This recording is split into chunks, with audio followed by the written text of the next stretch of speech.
Hey, Chris here from Critical Outcast here with another edition of the CritCast.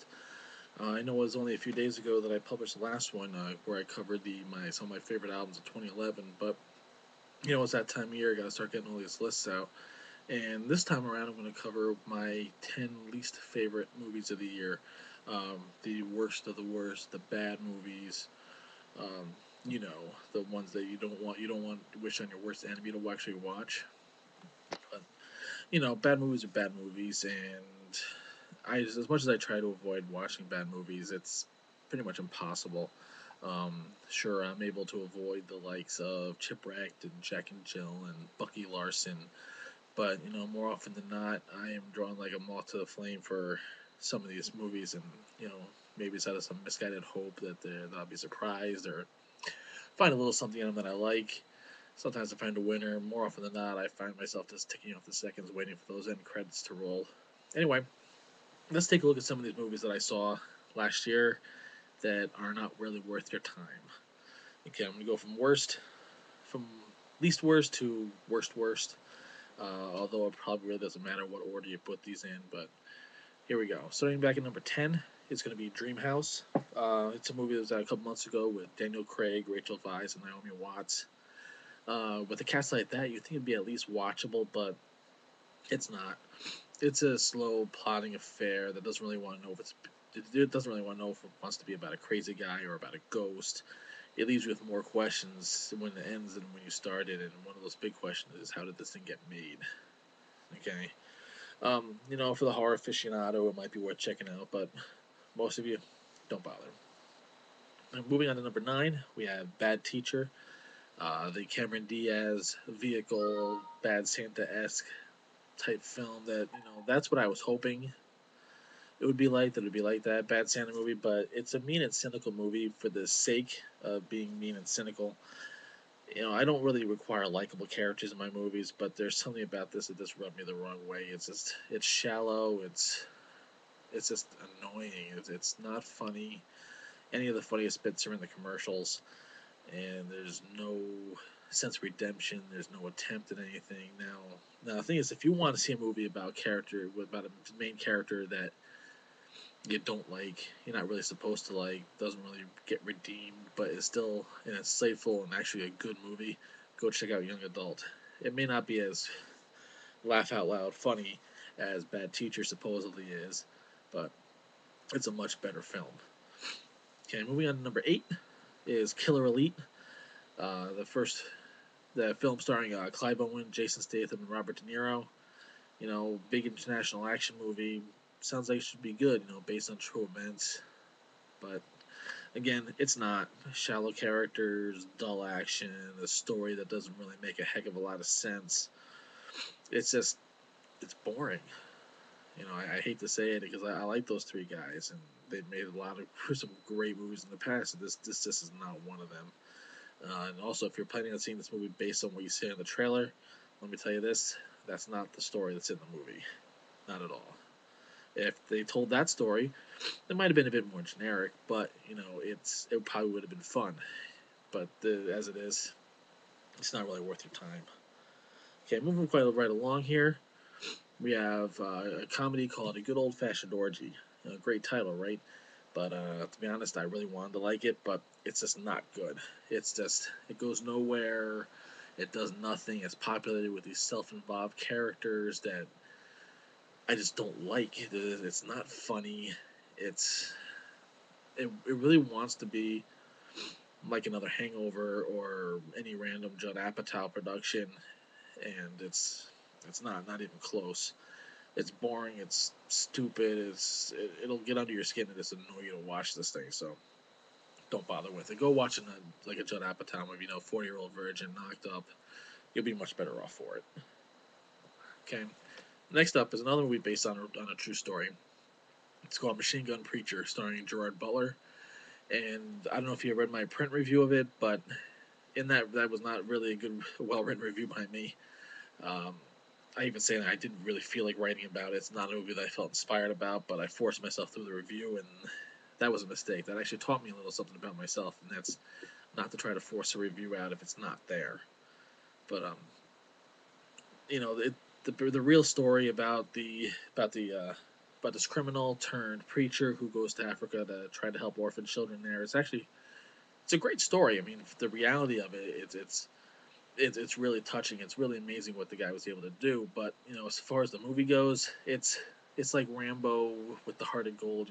The Africa's white savior. It's awful. It gives you this Cliff Notes version of the story. Scenes don't really have a lot of relation to one another. They start and stop without having any real beginning or end. And when it gets to the end, the movie just it doesn't end. It just stops. It's just I give that one a pass. It just completely misses the target. Next up is The Big Year, another one with a good cast. Steve Martin, Owen Wilson, and Jack Black. I know a lot of people will like them to varying degrees. I happen to like all three of them, but this might be the most pointless movie of the year and one of the most pointless movies I've seen in a long time. It's literally about bird watching. These guys go around and try to see as many birds as they can, and it's a competition. And I know I think pretty sure it's a real thing, but as far as making a movie about it goes, they shouldn't even have bothered. If you want to fall asleep quick, this is a movie to watch. Next up is Red Riding Hood. It's that classic fairy tale reimagined as a horror movie through a Twilight filter, and that about sums it up. Bad acting, bad effects, lame direction. It's always an uninspired movie that panders to the Twilight crowd, hoping to bring in some of that audience. It's got people in the cast that belong in better work. Namely the star Amanda Seyfried. I mean, I think she's a very good actress. This is not a good movie for her or for really anyone for that matter. Okay, we're getting down towards the wire here. Three more to go. And the first number three is 30 Minutes or Less, based on true events. It's the story of a pizza delivery driver who is jumped, gets strapped to a bomb, and is forced to rob a bank. Now, this potentially could be an interesting movie. It could be a funny movie. If this was supposed to be a funny movie. But the problem is they don't really give you any insight into the characters. They just go through the motions of that one singular act, and once it's done, the movie's over. The movie was only about 80 or 83 minutes long, and it could have used another 20 minutes to flesh out the characters and give us some ideas of who these people are, why I should care about them. But again, it's just terrible. Well, once it's over, it's over. It's a movie that'll be forgotten until it turns up on the middle of the night on like HBO or USA or TBS or something, and you go, oh, I remember that movie. Don't really want to, but there it is. Okay. Number two, Shark Night 3D. Here's another one. Just like Dreamhouse, how did that movie get made? How did this movie get on the big screen? It is literally on par or worse than your average sci-fi production. Seriously, I mean, there's some awful shark effects, some ridiculous acting, some ridiculous scripting, some stuff that just really makes no sense. And the funny thing is, I actually think this is the kind of movie that's going to um, be a lot of fun in a couple of years. Have some few friends over, have a lot of beer, and just laugh at this thing because it's not good, but it has that kind of potential to be a so bad it's let's get drunk and laugh at this thing kind of movie. Aside from that, though, until that time comes around, avoid it. Probably better off with some of those sci-fi movies because I don't know, but some of those movies are kind of fun. They're stupid, but they're kind of fun. And finally, the worst movie of the year that I saw, in my opinion, of course, is The Roommate. It's shallow, it's vapid, it's worse than your average TCW teen drama. It should not be made. It's flat out awful. It's single white female and Fatal Attraction all blended into one and melted down into something that really shouldn't have been made. I don't even know what else to say. Um, you have a psycho character who really is more just really weird and not really that psycho. Your victim doesn't see the warning signs. It I don't know what to say about it. It's a product. That's what it is. It's not a movie. It's a product that's made to separate teens from the disposable income. It's not a movie made for any artistic reason. It's padding for the filmographies of those involved. Looking to have that thriller on their resume.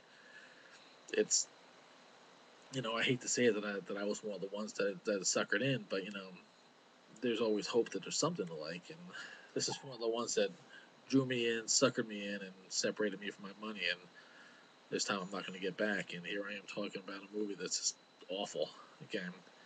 Uh, so that wraps it up. Those are the 10 movies that were the worst of the year that I saw. You know, there's probably some other worst movies out there that I didn't see, and I'm fortunate for that. But I feel I had my share of crap.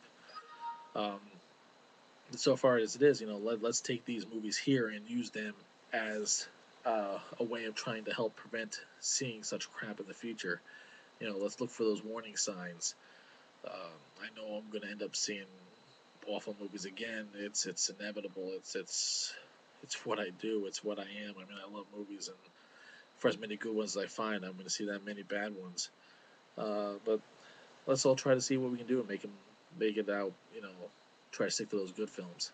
In any case, that about wraps it up. You can visit me at critical outcast.com and see all of my ramblings there. Thanks.